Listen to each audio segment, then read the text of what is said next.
ప్రియమైన దేవుని బిడ్డలకు ప్రభునామంలో శుభములు. 2 కొరింథీ 5వ అధ్యాయము 14-15 వచనాలు. క్రీస్తు ప్రేమ మమ్మను బలవంతము చేయుచున్నది. ఎలాగనగా అందరి కొరకు ఒకడు మృతి పొందెను కనుక అందరును మృతి పొందిరనియు, జీవించు వారికి మీదట తమ కొరకు కాక తమ నిమిత్తము మృతి పొంది తిరిగి లేచిన వారి కొరకే జీవించుటకు ఆయన అందరి కొరకు మృతి పొందిననియు నిశ్చయించుకొనుచున్నాము అంటున్నాడు పౌలు. క్రీస్తు ప్రభువు మనుషులందరి కోసం చనిపోయాడు.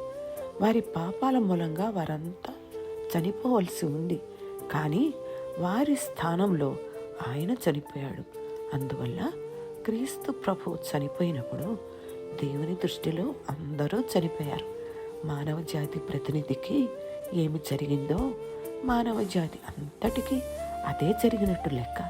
అంటే మనుషులందరికీ పాప విముక్తి లభించిందని అర్థం కాదు. క్రీస్తు వారి కోసం చనిపోయినంత మాత్రాన మనుషులకు పాప విముక్తి కలుగదు.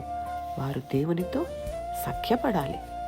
వచనం 20లో ఏమంటున్నాడంటే, దేవునితో సమాధాన పడుడని క్రీస్తు పక్షముగా మిమ్మల్ని బతిమాలు కొనుచున్నాము అంటున్నాడు పౌలు.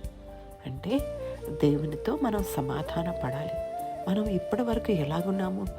దేవునికి విరోధులముగా ఉన్నాము, దేవునిని ఎదిరించే వారముగా ఉన్నాము, దేవునిపై తిరుగుబాటు చేసేవారంగా ఉన్నాము, దేవుని మాటలు వినని వారముగా ఉన్నాము.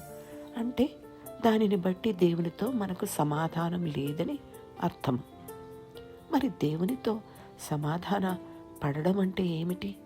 అంటే పశ్చాత్తాపడి చేసిన తప్పులన్నిటికీ పశ్చాత్తాపడి ప్రభు అయిన యేసుక్రీస్తులో నమ్మకముంచడం ద్వారానే జరుగుతుంది.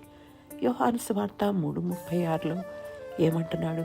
కుమారుని యందు విశ్వాసముంచువాడే నిత్య జీవము గలవాడు, కుమారునికి విధేయుడు కానివాడు జీవము చూడడు, కానీ దేవుని ఉగ్రత వాని మీద నిలిచియుండును అంటున్నాడు. అంటే ప్రభు అయిన యేసుక్రీస్తులో నమ్మకం ఉంచిన వారికి శాశ్వత జీవాన్ని దేవుడు ఇస్తున్నాడు. దాన్ని ఇవ్వగలవాడు ఆయన ఒక్కడే. పొందవలసిన మార్గము కూడా ఇదొక్కటే.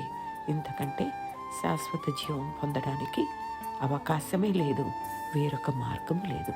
కాబట్టి ప్రభువైన యేసుక్రీస్తునందు విశ్వాసం ఉంచి నిత్య జీవాన్ని పొందుకుందాం. దేవుని యందు ఆనందిద్దాం. దేవునికి స్తోత్రం. ఆమేన్.